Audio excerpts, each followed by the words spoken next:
चिश्ती धारा के जो फकीर थे।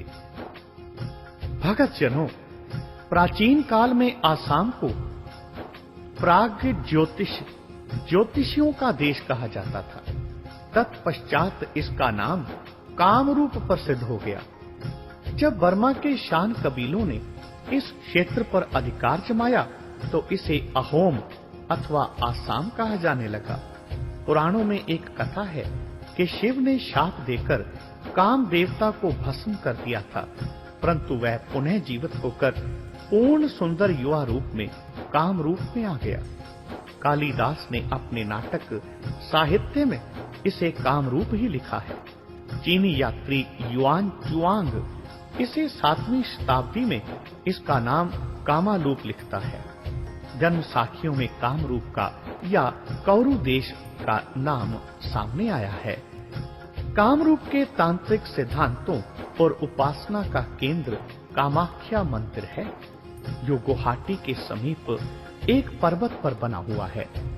एक अन्य चीनी यात्री ह्यून वसांग लिखता है कि कामरूप 17,000 मील में था और आज का आसाम, नागालैंड, लुशाई पर्वत, मणिपुर, भूटान तथा उत्तरी बंगाल का क्षेत्र इसमें सम्मिलित थे। कामाख्या और कामरूप का प्रारंभ इस पौराणिक कहानी द्वारा बताया जाता है। शिव के ससुर दक्ष ने एक बार शिव का इतना निरादर किया कि शिव जी की पत्नी सती की दुख और शोभ से मृत्यु हो गई। शिव को इसके मरने का इतना दुख हुआ कि वह सती को शिव जी सिर पर उठाए जगह जगह भ्रमण करते रहे। उसका शोक और आक्रोश प्रतिदिन बढ़ता गया। देवता लोग भयातुर हुए कि इस अति दुख की तपस्या के उपरांत शिव कुछ कर न बैठे। विष्णु ने सुदर्शन चक्र के साथ सती के अंग अंग को काटना आरंभ कर दिया। सती की आंखें नैना देवी पंजाब में आ गिरी। उसकी उपस्थितेंद्रिय गुवाहाटी के समीप नीलाचल पर्वत पर जा गिरी। इस पर्वत को कामगिरी कहा जाने लगा और देवी का गोप्त इंद्रिय कामाख्या मंदिर में पूज्य इष्ट के रूप में रखा गया। सती के अंगों के शेष भाग ज्वालामुखी, विंध्याचल वसानी और काली घाट कलकत्ता में गिरे। जिस समय गुरु नानक कामाख्या पहुंचे तो यहाँ बर्मा की शान वंश के अहोम महाराजा सुहंग मंग का राज्य था। ब्राह्मणों के प्रभाव के अधीन इसने अपना नाम स्वर्ग नारायण रख लिया था। भगत जनों, कामरूप में तांत्रिक जादू टोना, जंत्र मंत्र आदि का घर घर में प्रचार और प्रभाव था। जादू जंत्र मंत्र वेद काल से ही भारत में प्रचलित थे। इंग्लैंड और यूरोप में आज भी जादू टोने, जंत्र मंत्र आदि के अखाड़े हैं। ऋग्वेद में भी ऐसे मंत्र हैं जिनके द्वारा भूत प्रेतों को वश में किया जाता था। तांत्रिक मत का कामरूप तथा बंगाल में विशेष प्रभाव हुआ। एक मुसलमान लेखक ने लिखा है कि शेष भारत के लोग कामरूप के स्त्री पुरुषों को जादूगर समझते हैं।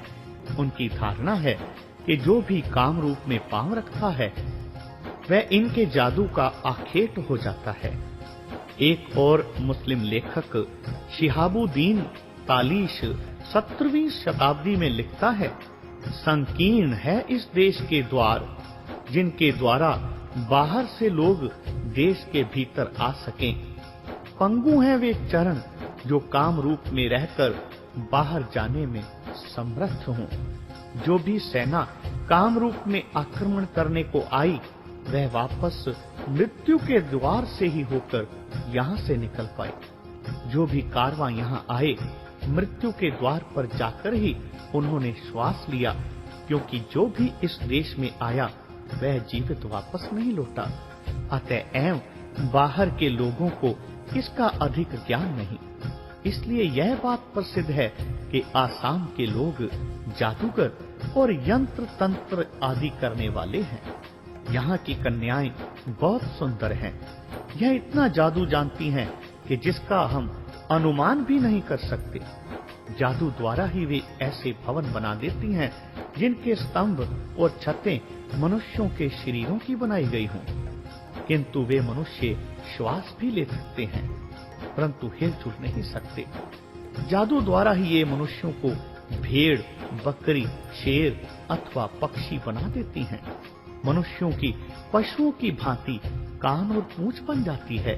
ये स्त्रियां अपने जादू के बल से जिस व्यक्ति के हृदय पर विजय प्राप्त करना चाहें, उस पर अपना अधिकार जमा लेती हैं, उसे अपने वश में कर लेती हैं, उस पर विजय प्राप्त कर लेती हैं। भगत जनों, कामरूप में एक नूरशाह नाम की जादूगर स्त्री से गुरुजी मिले। इसने मर्दाना को भेड़ बना दिया और गुरुजी ने उसके यंत्र मंत्रों में से उसकी संपूर्ण शक्ति को समाप्त कर दिया। इस साखी के संबंध में दो संशय हैं। उत्तरी कामरूप में, जिसे आजकल आसाम कहा जाता है, कोई भी मुसलमान नहीं था।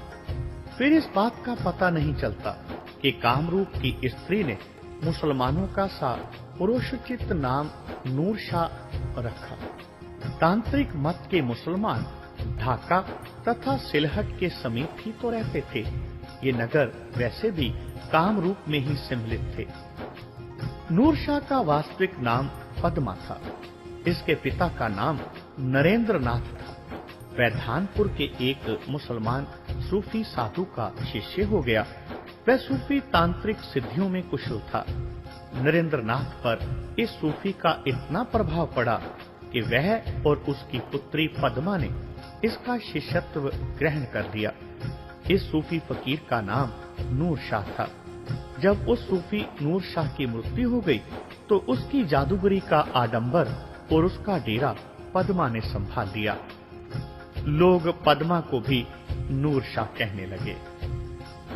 भगत जनों, नूरशाह ने मर्दाना पर ऐसा जादू चलाया कि वह उसके वश में हो गया और उसने उसे इस विचार से बांध कर बैठा रखा कि देखें इसका गुरु, जिसे लोग बड़ा कलाधारी कहते हैं, कैसे छुड़वाता है।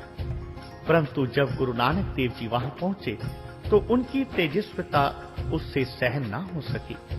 उसके यंत्र मंत्र के सभी शस्त्र व्यर्थ हो गए। उसकी संपूर्ण मायावी कलुषित शक्ति को किसी महान पराक्रम ने समाप्त ही कर दिया और वह बिल्कुल निर्बल होकर रह गई। नूरशाह गुरुजी की शरणागत हुई और उनकी शिष्या हुई। पग पाहुल दीन कृतार्थ की ना, पए अंगहीन बड़े पागी, धर्मसाल विशाल रची तह काल, दयाल की कीरत में पथ पाके। फिर नूरशाह ने विनय की कि यहाँ पानी की बहुत कमी है। तो गुरु नानक देव जी के हाथ में एक बर्छा था। उसे पृथ्वी पर मारा तो जल की धारा बह निकली। उस स्रोत का पानी अब तक प्रयोग में लाया जाता है और उस बर्छे की पूजा स्थान का नाम बर्छा साहिब है। बोलो जी पाई जी वाहे गुरु, वाहे गुरु, वाहे गुरु।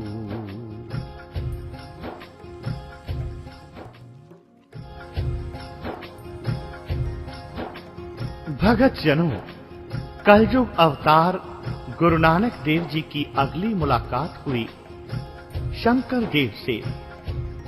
शंकर देव गुरु नानक देव जी के समकालीन थे और यह आसाम में हुए थे। इस बात का कोई ठोस प्रमाण नहीं मिल पाया कि शंकर देव गुरु नानक को कब और कहां मिले, परंतु शंकर देव ने जो आसाम के वैष्णव मत को रूपरेखा दी, उससे स्पष्ट प्रतीत होता है कि वे गुरु नानक जी से मिले और उन पर गुरु जी का अति गहन प्रभाव भी पड़ा, जो उनके संप्रदाय में अब भी दिखाई देता है। भगत जनों, शंकर देव का संप्रदाय एक ऐसा वैष्णव संप्रदाय है जो मूर्ति पूजा में विश्वास नहीं रखता। यह एक संप्रदाय है जो सिखों की भांति श्रीमद् भागवत ग्रंथ को खोलकर उसका मंच पर प्रकाश करता है और महापुरुषों की वाणी को माथा झुकाकर नमस्कार करता है। इस संप्रदाय की आरती में गुरु नानक के नाम की आवृत्ति होती है।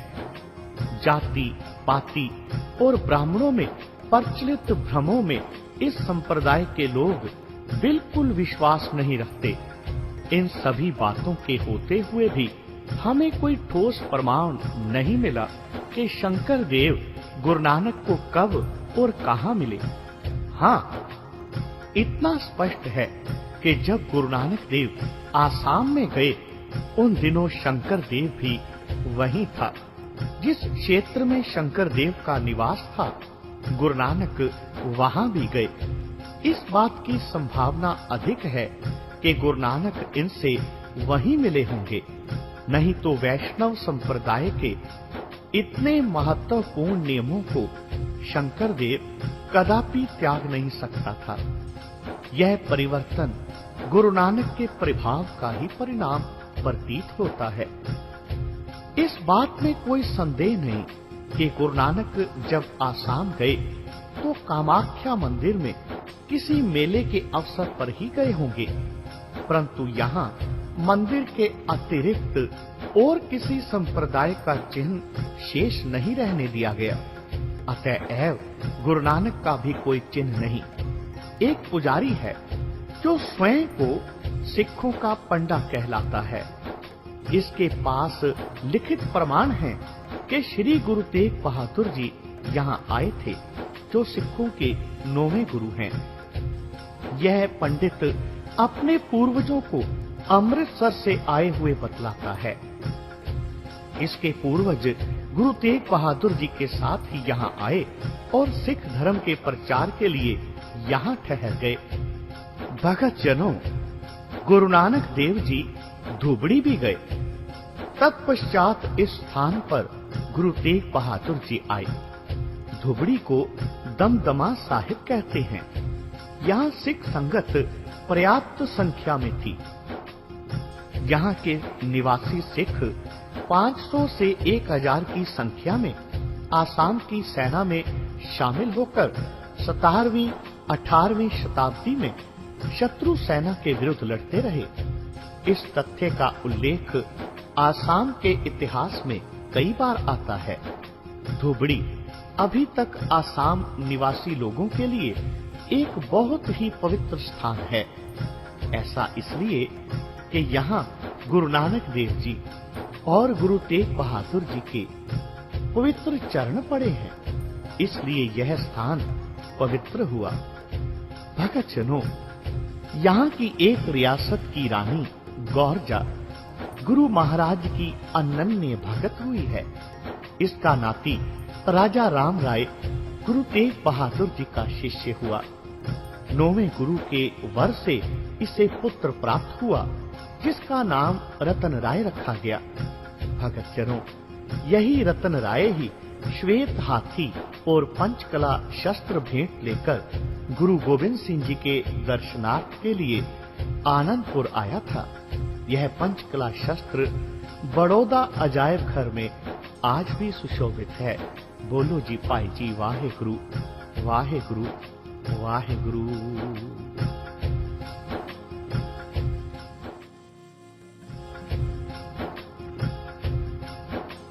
भगत जनों, कलयुग अवतारी नानक निरंकारी जी की अगली मुलाकात हुई पुरी में श्री चैतन्य महाराज से। गुरु नानक देव जी बंगाल से जगन्नाथपुरी उस मार्ग से गए जिस मार्ग द्वारा बंगाल के वैष्णव यात्री इस प्रसिद्ध तीर्थ के दर्शन को जाया करते थे। जून जुलाई में यहाँ रथ यात्रा का बड़ा भारी मेला लगता था। इस मेले पर पहुंचने के लिए गुरु नानक देव जी भी चल पड़े। पटना से गंगा पार करते हुए वह मुर्शिदाबाद, ब्रह्मपुर, कृष्णा नगर, राणा घाट होते हुए हुगली नदी द्वारा कलकत्ता में पहुंचे। 16वीं शताब्दी में हुगली नदी पर 3 गांव थे, चुटानी, कालीघाट और गोविंदपुर, जो मिलकर आज का कलकत्ता महानगर बन गया। यह क्षेत्र घोर बियाबान जंगल और मच्छर और बीमारियों से घिरा हुआ था। 1870 में जब ईस्ट इंडिया कंपनी ने यहाँ पर फैक्ट्री स्थापित करनी चाही, उनके बहुत से कर्मचारी बीमार होकर मर गए। भगत जनों, गुरु नानक जी ने हुगली तट के समीप आकर विश्राम किया। उस समय कलकत्ता एक छोटा सा नगर था, जिसके इर्द गिर्द कीचड़ और मच्छर बहुत था। गुरु नानक ने इस स्थान को भविष्य के लिए एक महत्वपूर्ण स्थान समझा। यहाँ पर प्रचार केंद्र मंजिल स्थापित की, जिसको अब तक बड़ी संगत के नाम से जाना जाता है। श्री गुरु हरगोबिंद साहिब जी ने उदासीन नेता श्री अलमस्त को इसी क्षेत्र में प्रचार करने के लिए भेजा था। गुरु तेग बहादुर जी ने इस ऐतिहासिक स्थान के समीप छोटी संगत गुरुद्वारा स्थापित किया। बड़ी संगत कलकत्ता का सबसे प्राचीन धार्मिक स्थान है। कलकत्ता से गुरुजी बर्दवान में गए। यहाँ का राजा श्रद्धालु हुआ। तत्पश्चात इस वंश के राजा गुरु गोविंद सिंह जी के शिष्य हुए। इसीलिए इस वंश के राजाओं को अब तक खालसा राजा कहा जाता है। संभव है इनका संबंध तख्त श्री पटना साहिब के खालसा संगठन के साथ रहा हो। गुरु नानक का पवित्र स्थान बर्दवान स्टेशन के समीप ही है। भगत जनों, गुरु नानक मेदिनीपुर ठहरकर जलेश्वर, रूपसा, बलासोर होते हुए कटक पहुँचे। कटक का तत्कालीन राजा भैरवी देवी का उपासक था। जब उसने गुरु नानक के दर्शन करके शक्ति उपासना को त्याग दिया, तो उसका गुरु चैतन्य भारती बहुत क्रोध में आया। उसने अपनी तांत्रिक शक्तियों से गुरुजी को मार देने की धमकी दी, परंतु गुरुजी शांत हृदय और स्थिर होकर बैठे रहे। 2 दिन तक इसने अपनी मंत्र शक्ति चलाई, परंतु इसकी एक न चली। गुरु बाबा के कीर्तन की ध्वनि की गुंजार जब इसके कानों में पहुंची, तो उसका क्रोध शांत हो गया। उसकी तांत्रिक शक्तियां इन आध्यात्मिक ध्वनियों के सन्मुख शक्तिहीन हो गई। चैतन्य भारती एक छोटा सा पौधा गुरु जी की सेवा में भेंट देने के लिए प्रस्तुत हुआ। यह पौधा इस बात का भी सूचक था कि प्रकृति की समस्त शक्तियां गुरु नानक के अधीन हैं। वह शरणागत हुआ। उसका पौधा वहीं पृथ्वी में गाड़ दिया गया, जो वृक्ष के रूप में आज भी विद्यमान है। भगत जनों, प्रताप रुद्रदेव उड़ीसा का राजा था, जो इतिहास में बहुत प्रसिद्ध हुआ। यह बहुत विद्वान भी था। उसके राज्य में बौद्ध एवं वैष्णव हिंदुओं के राजधर्म पर प्रभुत्व जमाने के लिए भारी संघर्ष चल रहा था। कभी बुद्धों का पल्ला भारी हो जाता, तो प्राय राजा वैष्णवों के साथ अन्याय करता, और जब कभी वैष्णव पंडित बुद्धों को शास्त्रार्थ में परास्त कर देते, तो शासक राजा बुद्धों के विरुद्ध हो जाता। परंतु जब 1511 ईस्वी में गुरु नानक देव जी यहाँ पहुँचे, तो प्रताप रुद्रपुरी पूर्णतः उक्त वैष्णव महापुरुष के प्रभाव में आ चुका था। श्री चैतन्य 1520 ईस्वी के उपरांत ही पुरी में स्थित रहे। बंगाल के नवाब सुल्तान हुसैन शाह ने इस्माइल गाजी के सेनापतित्व में बड़ी भारी सेना उड़ीसा में भेजी, जिसने 1509 में पुरी नगर पर आक्रमण किया। जगन्नाथपुरी के पुजारी अपनी मूर्तियां उठाकर नगर व तीर्थ छोड़कर भाग गए और कई एक पत्थर की मूर्तियों को चिल्का झील में छिपा दिया। मुसलमान सैनिकों ने पुरी के मंदिरों को बहुत हानि पहुंचाई। तब कृष्णदेव राज विजयनगर में जो राजा राज करता था, इसने 1512 ईस्वी में उड़ीसा पर आक्रमण किया और उसने गोदावरी नदी के दक्षिण का संपूर्ण क्षेत्र प्रताप रुद्र देव से ले लिया। इस तरह इन वर्षों में प्रताप रुद्र की सब प्रकार से राजकीय हानि हुई और वह कई प्रांतों से हाथ धो बैठा। परंतु यह संस्कारी राजा विद्वानों और महापुरुषों का बहुत आदर करता था। उड़ीसा में इस समय प्रताप रुद्र देव के तत्वाधान में कतिपय विद्वानों ने उड़ीसा में बहुत सांस्कृतिक चेतना उत्पन्न की, जिनके नाम इस प्रकार हैं। लोला लक्ष्मीधारा, जिसने सौंदर्य लहरी की व्याख्या की। कविदम कर्ता भक्ति वैभावा, नाटककार रामानंद। पंडित गोदावरा मिश्रा, जिसने योग चिंतामणि ग्रंथ की रचना की है। भगतजनों, कटक से पुरी में गुरु नानक देव रथ यात्रा के वार्षिक मेले पर पहुंचे, जो कृष्ण जी के जीवन की कथा से आखेटक से संबंधित है। कृष्ण जी एक आखेटक के तीर से घायल होकर प्राण त्याग देते हैं। उनकी देह वहां पड़ी पड़ी इतनी छिन्न भिन्न हो गई कि केवल कुछ अस्थियां ही शेष रह गई। कुछ श्रद्धालुओं ने उनकी हड्डियां एक संदूकची में संभाल कर रखी। एक राजा इंद्रधूम्र को विष्णु ने स्वप्न में आदेश दिया कि कृष्ण जी की एक पत्थर की मूर्ति बनाई जाए और कृष्ण जी की अस्थियां उस मूर्ति में रखी जाएं। यह कार्य विश्वकर्मा के सुपुर्द किया गया। उसने इस कार्य को इस शर्त पर करना स्वीकार किया कि जब वह मूर्तियां बनाता हो, उसके कार्य में कोई विघ्न न डाला जाए। 15 दिनों के उपरांत राजा इंद्रधूम्र परेशान हो गया। उसने विश्वकर्मा से पूछा कि कब तक मूर्ति तैयार हो जाएगी, देर क्यों हो रही है। विश्वकर्मा उस कार्य को वहीं अधूरा छोड़कर चला गया। इस मूर्ति के ना हाथ पांव बन सके और ना ही कोई और अंग। राजा ने ब्रह्मा के सन्मुख इस मूर्ति को पूर्ण करने की याचना की। ब्रह्मा ने इस मूर्ति को आंखें प्रदान की और आत्मा भी। उसने वर दिया कि बिना हाथ पांव के ही यह मूर्ति संसार में प्रसिद्ध होगी। रथ यात्रा आषाढ़ के द्वितीय तिथि को होती है। रथ में 4 मूर्तियों का बड़ी साज सज्जा के साथ जुलूस निकाला जाता है। 3 रथों पर 4 मूर्तियां रखी जाती हैं। जगन्नाथ, कृष्ण जी, ब्रह्मा, सुभद्रा और बलराम। लाखों की संख्या में यात्री भारत के कोने कोने से आते हैं। प्रत्येक वर्ष के ये तीनों रथ नए बनाए जाते हैं, फूलों से सजाए जाते हैं और यात्री लोग अपने हाथों से इन रथों को खींचते हैं। पुरी का राजा रथ के आगे आगे झाड़ू देता हुआ चलता है। 8वें दिन यह रथ धूमधाम से वापस लौटता है। भक्तजनों, यह मेला गुरु नानक के लिए अपने सिद्धांतों के प्रचार करने का एक स्वर्ण अवसर था।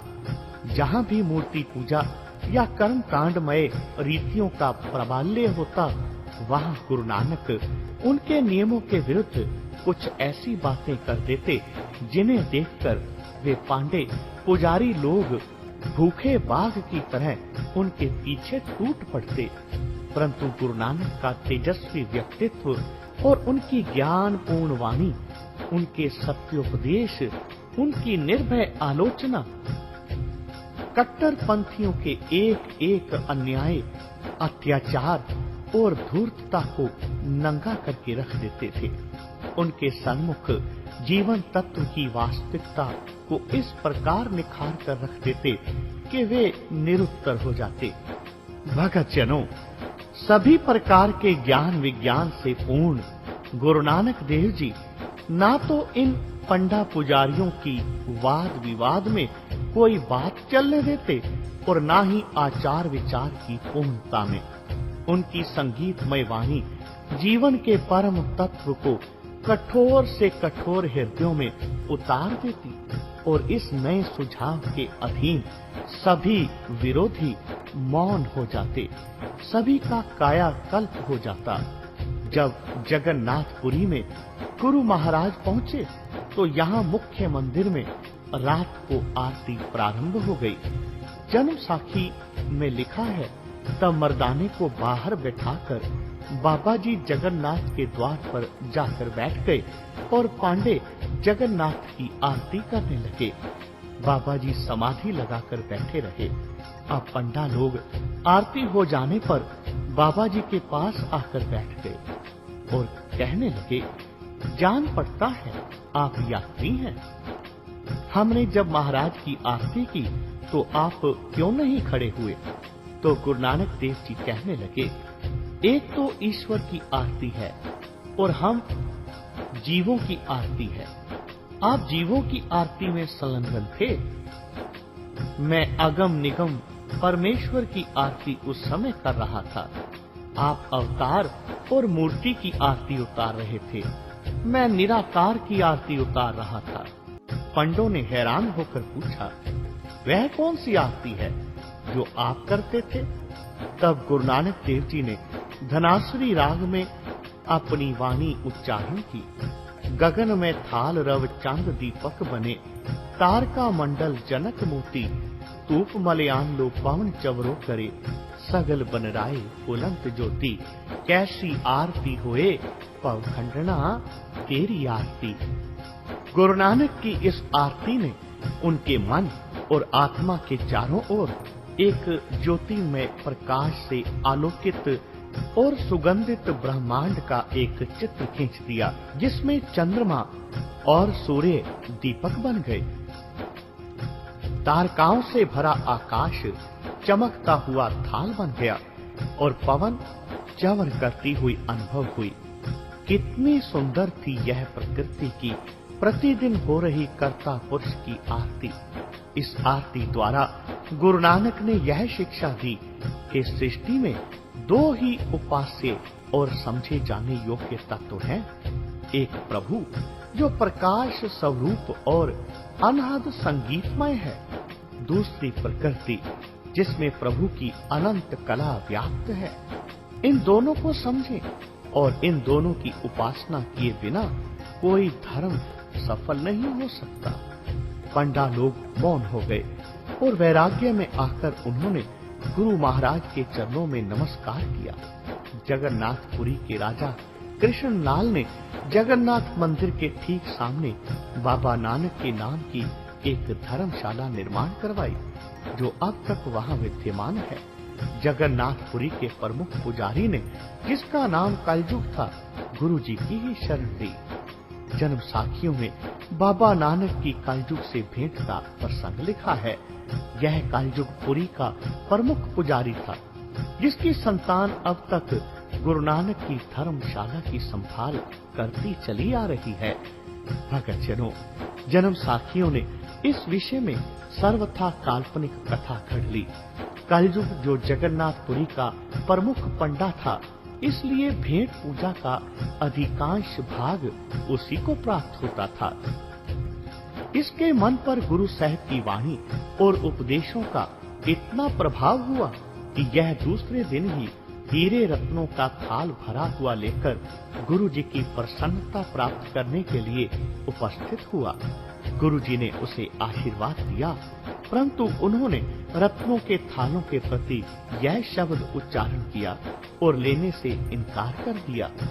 मोती ता मंदर उसरे, रत्नी ता हुए जड़ाओ, कस्तूर कुंगु आगर चंदन, लीप आवे चाओ, मत देख भूला विसरे, तेरा चित न आवे नाओ, हर बिन जियो जल बल जाओ, मैं अपना गुर पूछ देखिया, अवर नाही थाओ, धरती ता हीरे लाल जड़ती, पलंग लाल जड़ाओ, मोहनी मुख मणि सोहे, करे रंग पसाओ, मत देख भूला विसरे, तेरा चित न आवे नाओ, तेरा चित न आवे नाओ।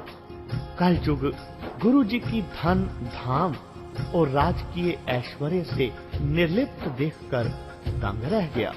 गुरु महाराज की दृष्टि में कलयुग के हीरे लाल रतन तुच्छ पदार्थ थे और उनके जीवन आदर्शों के लिए व्यर्थ थे। कलयुग ने अपनी सब संपत्ति गुरु जी के सिद्धांत के प्रचार में लगा देने का निर्णय कर लिया। यहाँ मीठे पानी का अभाव था। गुरुजी ने अपने आशा के साथ एक स्थान पर निशान लगाया और वहां बावली खोदी। यह मीठे पानी का कुआं अब तक विद्यमान है। पुरी के प्रचार की मंजी गुरु महाराज ने कलयुग को दी। भगत जनों, अब तक के इतिहासकारों को इस बात का बिल्कुल ज्ञान नहीं था कि गुरु नानक देव जी का श्री चैतन्य के साथ भी मिलाप हुआ। कटक की प्राचीन स्मृति पुस्तकालय में एक उड़िया हस्तलिखित प्रति है जिसको चैतन्य भागवत के नाम से भी जाना जाता है। इसके लेखक का नाम है ईश्वर दास। यह 2 भागों में है। एक बंगाली विद्वान ने यह बताया कि इसमें गुरु नानक के संबंध में कुछ लिखा है। जब इसमें गुरु नानक और श्री चैतन्य के मिलाप और परस्पर प्रेम का यथार्थ मैंने पढ़ा तो मेरे आश्चर्य का कोई ठिकाना न रहा। इस वर्ष से चैतन्य महाप्रभु यहाँ पुरी में स्थायी रूप से रहने लग गए थे। रथ यात्रा के मेले में भाग लेने के लिए श्री चैतन्य के प्रसिद्ध शिष्य रूप सनातन, जगाई, मधाई यहाँ पधारे थे। वैसे ये शिष्य बहुत कम पुरी में आते थे। रूप तथा सनातन तो शायद 1-2 बार ही पुरी में आए हों। चैतन्य भागवत में ईश्वर दास ने गुरु नानक और चैतन्य के सम्मिलित सत्संग और मिलाप के विषय में छंद लिखा है उड़िया भाषा में। श्री निवास जे दिसंबर कीर्तन मध्य विहार नानक सारंग ए दुई रूप सनातन दोए भाई जगाए मधाए एकत्र कीर्तन करंत ए नृत्य। चैतन्य भागवत। श्री पूज्य चैतन्य महाप्रभु कीर्तन में गुरु नानक और उनके साथी सारंग के साथ मस्त मगन हो गए। इस कीर्तन के समय श्री चैतन्य के साथी रूप सनातन दोनों भाई भी थे। जगाए मधाए भी इस सत्संग में थे। ये कीर्तन करते थे और वैष्णव साथी नाचते थे। नागर पुरुषोत्तम दास जंगली नंदिनी तापास नानक सहते गहन गोपाल गुरु संग तेन संगे ते भगत बलराम बिहारी नीलगिरी ताम। भगत जनों, इस कीर्तन मंडल में जिसमें श्री चैतन्य और गुरु नानक कीर्तन करते थे, नागर पुरुषोत्तम भी था। श्री चैतन्य के शिष्य जंगली नंदिनी भी उनके पास थे। यहाँ ही गोपाल गुरु भी था जिनका गुरु नानक से अनन्य भक्ति भाव हो गया। यहाँ ही नित्यानंद प्रभु भी था जिसको बलराम का अवतार समझा जाता है। इन सभी ने मिलकर नीलगिरी धाम जगन्नाथपुरी में कीर्तन किया। यह ग्रंथ 16वीं शताब्दी के अंत में गुरु नानक के यहाँ पहुँचने के कुछ वर्ष उपरांत ही लिखा गया था। इस ग्रंथ के अध्याय 47 में लेखक ने लिखा है कि गुरु नानक की सेवा के लिए श्री चैतन्य ने अपने सेवक उदियाता को नियुक्त किया। इससे पता चलता है कि श्री चैतन्य के हृदय में गुरु जी के लिए महान श्रद्धा और प्रेम उत्पन्न हो गया था। श्री चैतन्य और गुरु नानक का मिलाप 1512 ईस्वी अथवा इसके 1-2 वर्ष पश्चात भी अनुमान किया जा सकता है, पहले नहीं। भक्त जनों, रूप और सनातन अपने जीवन में केवल 1-2 बार पुरी में गए। यदि यह पता चल जाए कि ये विद्वान बनारस से किस वर्ष रथ यात्रा के दर्शन के लिए पुरी में गए थे, तो हमें श्री चैतन्य और गुरु नानक के मिलाप का निश्चित संवत और मास का भी पता चल जाएगा। चैतन्य भागवत ग्रंथ में गुरु नानक के एक साथी का नाम सारंग दिया गया है। जान पड़ता है यह बाबा नानक का कोई बंगाली सत्संगी था जो पुरी में जाकर प्रसिद्ध हुआ। इसके उपरांत गुरु नानक का पुरी में प्रभाव बहुत देर तक रहा। गुरु अर्जन देव जी के समय में एक विद्वान हुआ जिसका नाम राम नारायण मिश्रा था।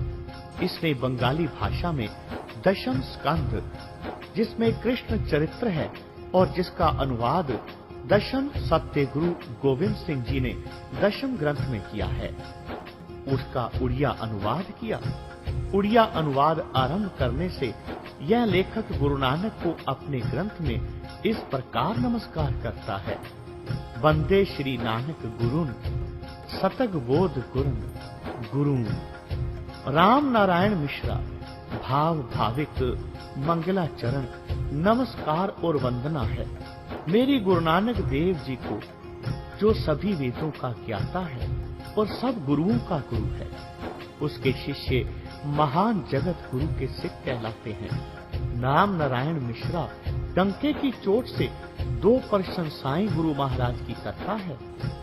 एक वह कि वे वेद शास्त्रों के परम ज्ञाता थे, दूसरे ये कि वे गुरुओं के गुरु जगत गुरु थे। चैतन्य भागवत में लिखा है कि श्री चैतन्य का शिष्य गोपाल गुरु, जिसको बलराम का अवतार मानते थे, गुरु जी का बहुत श्रद्धालु हो गया। इसने सतगुरु की सेवा बहुत दिल से की और इसने गुरु महाराज से बहुत ही विचारों में भी अपना मन जो है जोड़ लिया। यदि गोपाल गुरु संबंधी कोई पुरानी रचना मिल जाए तो उसमें हमें और भी जानकारी मिल सकती है कि गुरु नानक महाराज का पुरी के संत महंत भक्तों पर कैसा प्रभाव हुआ। भक्तजनों, जगन्नाथपुरी तत्कालीन वैष्णव भक्तों का केंद्र था। कुछ शताब्दी पूर्व यह बौद्धों का सबसे बड़ा केंद्र था। चैत मास में जिस दिन आजकल रथ यात्रा का उत्सव मनाया जाता है, सम्राट अशोक के समय और बहुत समय उसके बाद भी यहाँ महात्मा बुद्ध के एक दांत की शोभा यात्रा होती थी। चीनी यात्री फाहन सेन ने 7वीं शताब्दी में यह महात्मा बुद्ध के दांत का जुलूस स्वयं अपनी आंखों से देखा है। यह जुलूस का बड़ा यथार्थ चित्र उसने दिया है। जान पड़ता है कि जब वैष्णव राजाओं ने इस स्थान पर बलपूर्वक अधिकार जमा लिया तो उन्होंने महात्मा बुद्ध की मूर्ति को तोड़कर वहां कृष्ण की अधूरी मूर्ति को स्थापित कर दिया। इसको पूज्य बनाने के लिए काल्पनिक कहानी गढ़ ली। महात्मा बुद्ध की मूर्ति के स्थान पर कृष्ण की अधूरी मूर्ति की पूजा होने लग गई। जैसे और दिन जिस दिन महात्मा बुद्ध के दांत की शोभा यात्रा मनाई जाती थी, उसी प्रकार उसी दिन उसी ढंग से कृष्ण की मूर्ति की रथ यात्रा निकलने लग गई। इस स्थान पर रामानुज, रामानंद, कबीर और अनेक महापुरुष वैष्णव आते रहे। समय के प्रभाव ने इस बुद्ध मत के केंद्रीय स्थान को वैष्णव मत का केंद्र बना दिया। गुरु नानक की धर्मशाला उदासियों की संतान के अधिकार में है। इन्होंने आजकल गुरु ग्रंथ की भीड़ के साथ साथ श्री चंद और उदासी महंतों की मूर्तियां भी वहां पर रखी हुई हैं। बोलो जी पाई जी वाहे गुरु वाहे गुरु वाहे गुरु।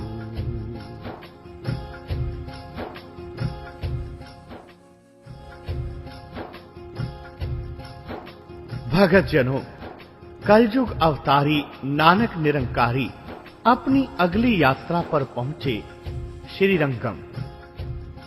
गुरु नानक उस मार्ग से रामेश्वर की ओर गए जिस मार्ग से कुछ वर्ष पूर्व श्री चैतन्य महाप्रभु गए थे। यह सब हिंदू यात्री और तीर्थों पर जाने वाले भक्त इसी मार्ग से जाया करते थे। इसी मार्ग पर चलते चलते गुरु नानक पहले विद्यानगर में पहुंचे, जिसका नाम आजकल राजा हमंदरी है, जो गोदावरी के तट पर है। यह नितांत असंभव है कि इतने बड़े ऐतिहासिक और विद्या के केंद्रों में गुरुजी ना ठहरे हों और यहाँ के बुद्धिमानों से ना मिले हों। इन शहरों के मध्यकालीन इतिहास के तत्कालीन रिकॉर्ड मिल जाएं, तो अब भी उनमें से गुरुजी के यहाँ पहुँचने के कोई ठोस परिणाम जरूर मिलेंगे। पर हमारे पास इस बात के प्रमाण हैं कि गुरुजी श्रीरंगम गए। लगभग 3 शताब्दियों तक पंजाब में सिख, मुगलों और अफगान आक्रमणकारियों से उलझे रहे। पंजाब के ऐतिहासिक स्थान भी उनसे छीन लिए गए और बहुत से नष्ट कर दिए गए। इस विषम काल में सिख पंथ के संबंध में दक्षिण में स्थापित सतगुरुओं की संगतों से टूट गए। दक्षिण में राजनीतिक अव्यवस्था से बहुत से स्थान विलुप्त हो गए, परंतु सौभाग्यवश इनके चिन्ह आज तक भी अनेक स्थानों पर मौजूद हैं। आजकल भी उन्हें उदासियों के डेरे ही कहा जाता है। भगत जनों, इस मार्ग में आंध्र प्रदेश में ये तीर्थ स्थान हैं: सीमाचलम, वेजवाड़ा, मंगलगिरी, श्रीशैलम, महानंदिनी और तिरुपति। संभव है गुरुजी इन स्थानों पर भी ठहरे हों। यद्यपि हमें इसका कोई ऐतिहासिक प्रमाण उपलब्ध नहीं, परंतु क्योंकि वे सब तीर्थ उस मार्ग में पड़ते हैं, यह भी संभव है कि गुरुजी ठहरे हों, किंतु वहां अपनी संगत इन स्थानों पर स्थापित ना की हो। यहाँ गुरुजी जिस मार्ग से जा रहे थे, उस मार्ग पर प्रसिद्ध स्थान उदयगिरी, तिकुपनी, नीलगिरी और कांचीपुरम प्रसिद्ध हैं।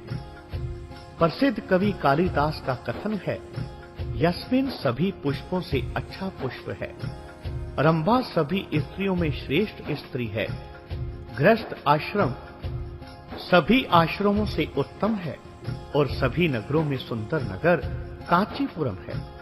इसको दक्षिण का बनारस कहते हैं। यहाँ वैष्णवों, शैवों तथा बौद्धों के शिक्षा संस्थान थे। गुरुजी के समय में रचित स्थानक साहित्य का अनुसंधान किया जाए तो शायद गुरुजी की यहाँ के पुजारियों से हुई संवाद चर्चा का कोई उदाहरण जरूर मिल जाए।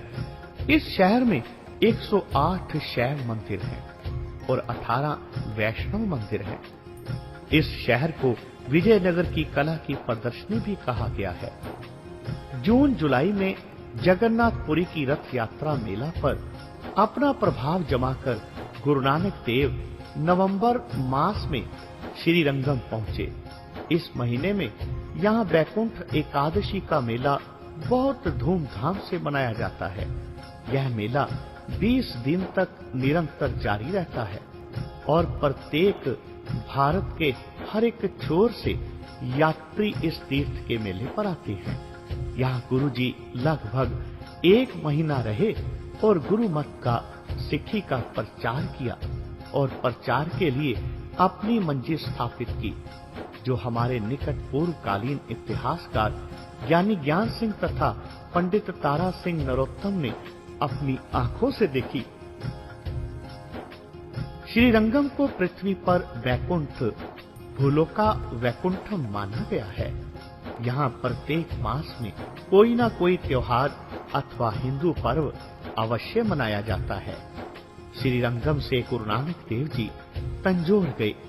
सिख इतिहास की प्राचीन रचनाओं में बिदर और तंजौर दोनों शहरों 2 रियासतों की राजधानियां थी और दोनों शहरों में सिख संतों की धर्मशालाएं गुरु नानक देव जी के समय से थीं। गुरु अर्जन देव जी के समय तक पंजाब के व्यापारी बिदर और तंजौर की धर्मशालाओं में आकर ठहरते थे और स्थानक सिख संतों का यहाँ पर्याप्त सम्मान आदर गुरु गोविंद सिंह जी के बाद भी रहा। गुरु गोविंद सिंह जी के बाद माई भागो ने इस क्षेत्र में बहुत प्रचार किया।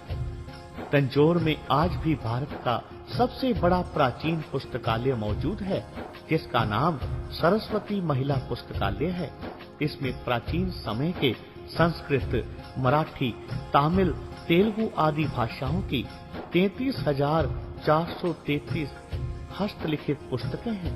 कोई बड़ी बात नहीं यदि इस अपार ग्रंथ राशि में खोज करते करते किसी पुरुषार्थी अन्वेषक को कोई ऐसी रचना मिल जाए जिसमें गुरु नानक का या सिख संतों का वर्णन हो। भगत जनों, तंजौर से गुरु नानक पहुंचे मदुराई। यह दक्षिण में द्राविड़ संस्कृति का सबसे बड़ा केंद्र है।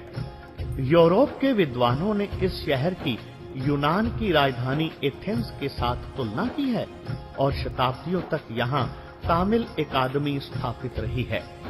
पांडियन राजाओं के काल में तामिल अकादमी 990 वर्ष निरंतर जारी रही और 167 पांडियान राजाओं की छत्रछाया इस संगम को प्राप्त रही। मदुराई की पांडियन राजाओं की राजधानी थी और इनके निर्माण किए मंदिर आज तक भारत में शिल्प कला के सबसे बढ़िया नमूने माने जाते हैं।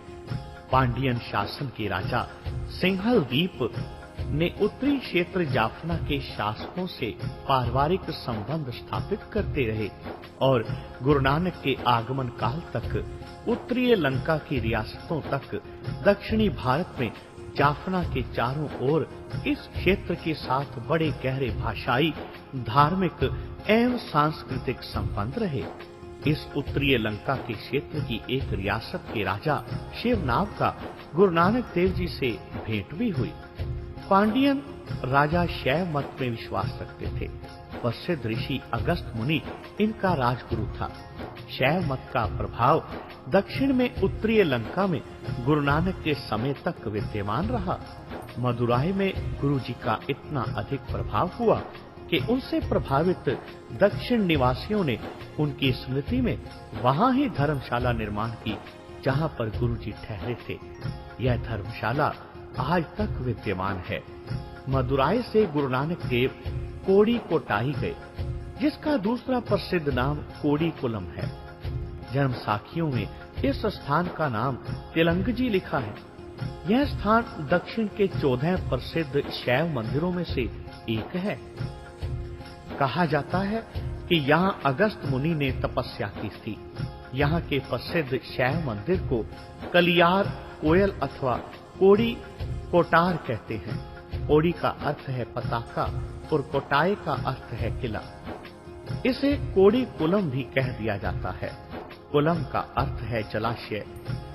चैत मास में यहाँ शैव सिद्धों द्वारा पताका फहराई जाती है।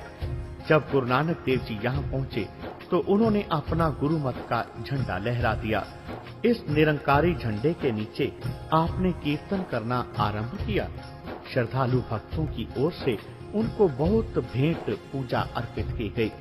गुरु जी ने सब प्राप्त धन को अटूट लंगर पर प्रयोग करना शुरू कर दिया। लंगर में बिना भेदभाव चारों वर्ण के लोगों को एक पंक्ति में बिठाकर भोजन करने की परिपाटी चलाई। धनी, निर्धन, साधु संत, सन्यासी और गृहस्थ सभी स्त्री पुरुष जो आते अति संतुष्ट होकर जाते। गुरु नानक के इस अखाड़े में नीच ऊंच का सब भर्म भेद का अभाव था। इसे देखकर दूर दूर से आए हुए यात्री बहुत हैरान होते। सिद्ध योगी इस मेला में 5-6 महीने तक के लिए धन इकट्ठा कर लेते थे। उनको यह देखकर बड़ा आश्चर्य होता कि जो कुछ भेंट में प्राप्त होता है लंगर में परस्पर बांटकर खाने के लिए दे देते हैं और या निर्धन असहाय लोगों को दान कर देते हैं। इस मंदिर के शैव पुजारी, योगी और सिद्ध लोग यह देखकर परेशान हो गए कि 2 ही दिनों में यात्रियों की अपार भीड़ गुरु नानक के दर्शन के लिए टूट पड़ी है। नाथ योगियों ने अपनी प्रसिद्धि और प्रतिभा शंका में पड़ती देखकर चर्चा और ज्ञान गोष्ठी द्वारा नानक पर विजय प्राप्त करने की इच्छा की। उन्होंने आते ही पहला प्रश्न किया, आपको जो कुछ मिलता है उसे बांटकर खाने के लिए प्रेरित करते हो, परंतु इस सिद्धांत पर सदैव व्यवहार नहीं किया जा सकता। प्रत्येक वस्तु बांटकर खाई नहीं जा सकती। इतनी बात सुनकर गुरु नानक देव जी ने उत्तर दिया कि यदि मन में पवित्रता हो तो निस्संदेह प्रत्येक वस्तु को विभक्त किया जा सकता है। कोई लोभ, लालसा और तृष्णा यदि मन में ना हो तो थोड़ी वस्तु भी बांटकर व्यवहार की जा सकती है। नाथ योगियों ने गुरु साहिब को एक तिल दिया और कहा, इस तिल को हम सब में बांटकर दिखाओ तो मानेंगे कि प्रत्येक वस्तु बांटकर खाई जा सकती है। भगत जनों, तब दयाल उस तिल को लियो ले, कुंडी सोटा मथन कियो, अपने हाथ दियो वर्ताए, सबने पत्र भरे लिलाए, सब देख चरित्र विस्मय हो गए। सतगुरु के प्रशंसत भये, तुम परम अवधूत और परम सुजान, तुम अभंगन पूर्ण सुजान, तुम अभंगन पूर्ण सुजान। जन्म साखियों में लिखा है कि गुरु नानक ने भाई बाला को आदेश दिया कि इसको पीसो और पीसकर जल में मिला दो। उस जल को सब साधुओं में बांट दो। जोगी मंगलनाथ, जो इन नाथ पंथियों का मुखिया था, कहने लगा, गुरुदेव, पहले यहाँ बड़े बड़े जपी तपी पंडित और सिद्ध पुरुष आए, परंतु हमारे आत्म बल और तप तेज के सामने वे हार मान कर गए। वे ना तो ज्ञान गोष्ठी में और ना ही करनी करामात में हमें परास्त कर सके, परंतु आप यहाँ सब पर छा गए हो। आप बहुत सत्य पुरुष जान पड़ते हैं। फिर मंगलनाथ ने प्रश्न किया, आप बड़े शक्तिवान अवधूत प्रतीत होते हैं। किस ज्ञान और किस दर्शन मार्ग के आप पथिक हैं, जिसके कारण सभी योगियों सिद्धों पर आपने विजय प्राप्त की है? गुरु नानक देव जी ने उत्तर दिया, योगी संसार को उपदेश देते हैं और स्वयं सच्चा जप तप त्याग कर केवल उदर पूर्ति खा खाकर तोंद बढ़ाने में लगे हुए हैं। यह योगियों का कर्तव्य नहीं है। सच्ची साधना को त्याग कर सत्य को कैसे प्राप्त किया जा सकता है? चाहे योगियों का वेश इन्होंने धारण कर रखा है, परंतु यह ममता, मोह और तृष्णा में लिप्त है। सत्य यह है कि यह ना तो योगी है और ना ही संसारी। घर घर में मांगते हुए इनको लज्जा भी नहीं आती। दुविधा और सांसारिक दुखों के भी ये लोग शिकार हैं। लोगों को गोरख और मच्छंदर के गीत सुनाते हैं, परंतु स्वयं भी इन लोगों को अपनी पहचान नहीं है। गुरु शब्द से शून्य ये लोग अंधकार में ठोकरें खा रहे हैं। शरीर पर भस्म चढ़ा लेते हैं और योग साधना के नाम से अनेक पाखंड करते हैं। मोह माया का यमदंड इनके सिरों पर लटक रहा है। इन्हें मुक्ति प्राप्त कभी नहीं हो सकती। ये आवागमन के शिकार होंगे। भगत जनों, गुरु नानक देव जी की इतनी बात सुनकर मंगलनाथ ने फिर पूछा, क्या मन ज्ञान द्वारा काबू में आ सकता है या जग द्वारा? गुरु नानक देव जी ने उत्तर दिया, यह इस बात पर निर्भर है कि आपके मन का आधार स्वरूप किस प्रकार का ज्ञान है और आप किस योग साधना का अभ्यास करते हो। आध्यात्मिक ज्ञान एक ऐसा पक्षी है जो दो पंखों की सहायता से ही उड़ सकता है। एक पंख है प्रेम का, तो दूसरा है आत्म साधना का, जिसे हम सच्चा योग कहते हैं। केवल एक पंख के आधार पर यह अत्याधुनिक उड़ान नहीं लगाई जा सकती। फिर मंगलनाथ ने पूछा कि प्रेमा भक्ति की साधना गृहस्थी रहकर अच्छी तरह की जा सकती है या सन्यास लेकर? तो गुरु साहब ने उत्तर दिया, केवल वह प्रेमा भक्ति ही फलदायक है जिसमें निष्कपटता हो और जो स्वार्थ और तृष्णा से मुक्त हो। योगी योग साधना द्वारा प्रेम तपस्या करते हैं और गृहस्थी सेवा और उपासना द्वारा। सिद्धों ने कहा, परंतु योग की साधना के बिना मन कैसे पवित्र हो सकता है? तो गुरु नानक देव जी ने उत्तर दिया, मन सच्चे शब्द ज्ञान में स्नान करके ही निर्मल हो सकता है। यह है सच्चा योग, जिसके 4 मार्ग हैं, सत्संग, शमदम, सत्य और संतोष। इस चारित्रिक साधना द्वारा शब्द के नाद और ज्योति के अनुभव का अधिकारी होता है। क्या योगी, क्या गृहस्थी, प्रत्येक को इन मार्गों पर चलकर ही सत्य की प्राप्ति होती है। इतनी बात सुनकर सभी सिद्ध गुरु नानक देव जी से बहुत प्रभावित हुए और प्रसन्न होकर कहने लगे, धन्य धन्य नानक जी, धन्य। तुम्हारे वचन सुनकर हमारा संशय जाता रहा। तब बाबा जी सिद्धों से विदा हुए। बोलो जी पाई जी, वाहिगुरु वाहिगुरु वाहिगुरु।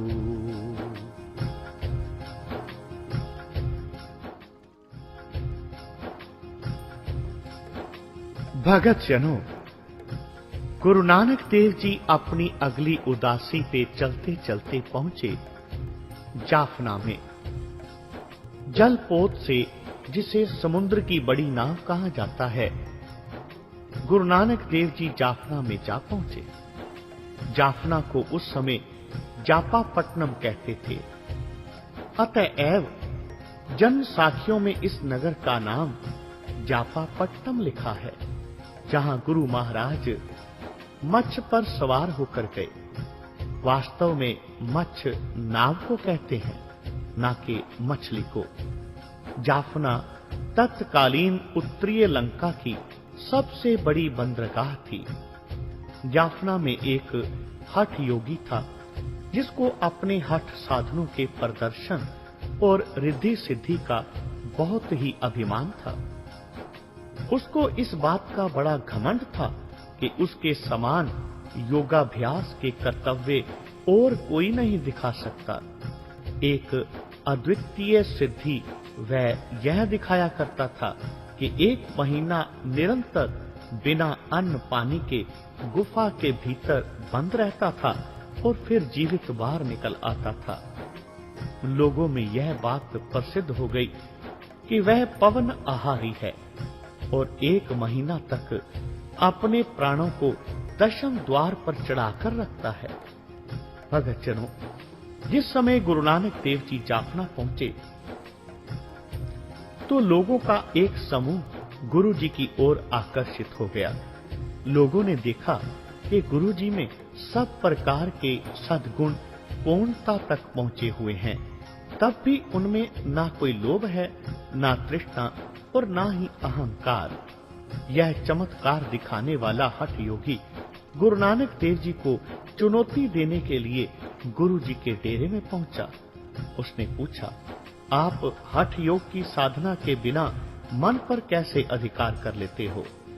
तब गुरु जी ने उसे योग साधना की पारिभाषिक शब्दावली का प्रयोग करते हुए उत्तर दिया, सूर सर सोख ले, सोम सर पोख ले, जुगत कर मर्त पू संबंध की जय, मीन की चपल स्यों जुगत मन राखिए, उडे न हंस नह कंद छीजै।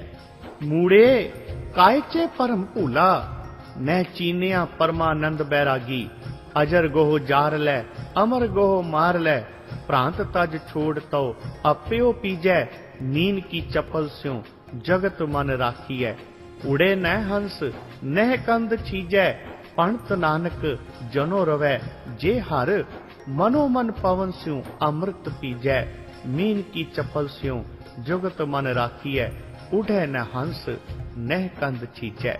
भगत जनों, इस शब्द द्वारा यह साधना बतलाई गुरु महाराज ने कि अजर असह्य, जो बर्दाश्त ना किया जाए को सहन करने की और ना मारे जा सकने वाले मन को अपने काबू में करके इसे अमृत रूप शब्द में स्थिर करने की। उस योगी ने इतनी बात सुनकर कहा, मैंने 18 सिद्धियां प्राप्त की हैं। जिस समय योगी ने यह बात कही तो गुरु साहिब ने उत्तर दिया, जिसको आप सिद्धियां और पराशक्तियां कहते हो, मेरी दृष्टि में वे बंधन है। शरीर नाशवंत है। श्वास ऊपर चढ़ाकर किसी सीमा तक ही शरीर को स्थिर रखा जा सकता है। अंततः इन हठ योग की क्रियाओं से आपको मिला क्या, सिवाय सिद्धियां शक्तियां के जाल में फंसने के? तुम्हारे हृदय से तृष्णा और अहंकार का अंधकार अभी तक भी नहीं मिटा। योगी गुरु साहिब की स्पष्ट एवं कटु आलोचना सुनकर भड़क उठा। उसने घमंड में आकर भरकर प्रतिज्ञा की कि वह 6 मास चारों ओर बंद गुफा में बैठकर तपस्या करेगा और सिद्ध करेगा कि वह प्राणों को दशम द्वार में ले जाकर जीवित रह सकता है। इस तरह वह प्रमाणित करना चाहता था कि गुरु नानक से अधिक सिद्धियों का स्वामी है वह गुफा में चला गया और उसको चारों ओर से बंद करवा दिया गया। जब लगभग 1 महीना बीत गया तो उस हठ योगी के शिष्यों को चिंता हुई कि कहीं कोई अनिष्ट ना हो जाए। जब 40 दिन हो गए तो गुरुजी ने आदेश दिया कि गुफा को खोलकर योगी का पता लिया जाए। जब गुफा को खोलकर देखा तो योगी मर चुका था। उस योगी का प्रमुख शिष्य पंजाब का ही एक भाटड़ा व्यापारी था। उस योगी के सब ही शिष्यों ने अब नानक देव जी का शिष्यत्व ग्रहण कर लिया। उस भाटड़े सिख ने जाफना में गुरु महाराज की स्मृति एक धर्मशाला बनवाई। भगतजनों, गुरु नानक देव जी शिवनाथ की रियासत उत्तरी लंका में एक स्वचलित रियासत में पहुंचे। पुरातन जन्म साखियों की कुछ प्रतियों में शिवनाथ की रानी का नाम चंद्रकला अंकित किया गया और जन्म साखी बाला की पुरातन प्रतियों में उसके मंत्री का नाम परशुराम लिखा है। राजा शिवनाथ गुरु नानक देव जी के दर्शन की प्रतीक्षा कर रहा था, परंतु वह बिना परीक्षा कैसे जान सकता था कि कौन सा गुरु नानक है।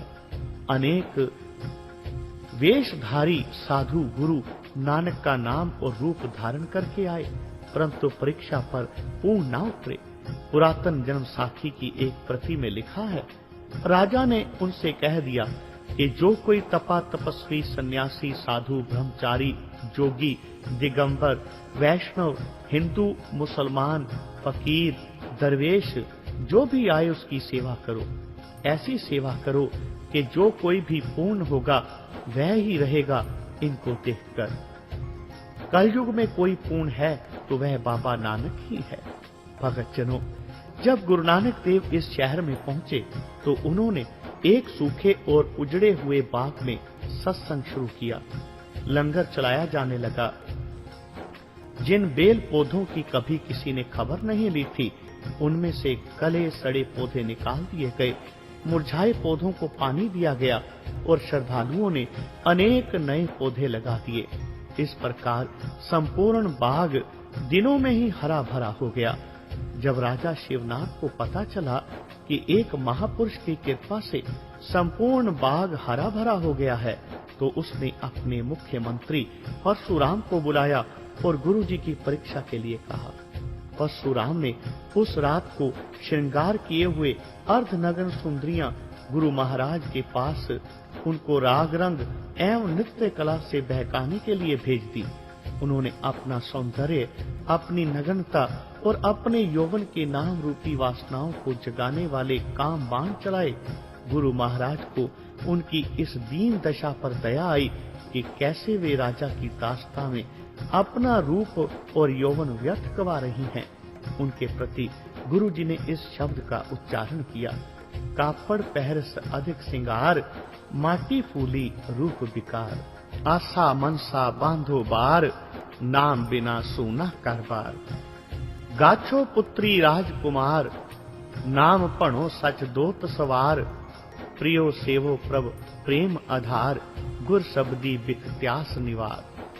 उनकी मनोहरी मुस्कुराहट, उनके श्रृंगार, उनकी निर्जलता पूर्ण उत्तेजक नंगापन, उनकी वासनामय नृत्य कला ने गुरु महाराज के हृदय में बहुत करुणा उत्पन्न कर दी। अज्ञानांधकार में डूबी इन युवतियों को उन्होंने आंतरिक प्रकाश, सौंदर्य एवं ऐश्वर्य की ओर उनका ध्यान आकर्षित किया। गुरुजी की शांत अडोल दृष्टि उन पर पड़ते ही उनको अपने वासनामय दुष्कर्म पर लज्जा आने लगी। गुरु महाराज के ये शब्द बार बार उनके कानों में गूंजने लगे, गाछो पुत्री राजकुमार, नाम पढ़ो सच दोत सवार। जाओ राजकुमारियों, जाओ पुत्रियों, आपके ये सुंदर शरीर सच्चे नाम के बिना शून्य है। आपके मन में अंधकार भरा है। जाओ प्रभु प्रेम को अपना जीवन आधार बनाओ और गुरु शब्द द्वारा अपनी तृष्णा बुझा लो। जब राजा शिवनाथ को ज्ञात हुआ तो उसे विश्वास हो गया कि आज वास्तविक गुरु नानक आ गया है। पहले उसका मंत्री परशुराम बहुमूल्य भेंट लेकर आया और क्षमा याचना की। गुरुजी ने उसकी कोई वस्तु स्वीकार न की। उसके उपरांत रानी चंद्रकला रत्नों और हीरों के थाल लेकर प्रस्तुत हुई। गुरु नानक ने उसे आदेश दिया कि सब गरीबों अनाथों में बांट दो। हम साधु लोग हैं, ये पत्थर हमारे किसी काम के नहीं। उसके उपरांत शिवनाभ नंगे पांव गुरु महाराज की शरण में आया और उनकी परीक्षा की अवज्ञा की क्षमा मांगी। राजा ने प्रार्थना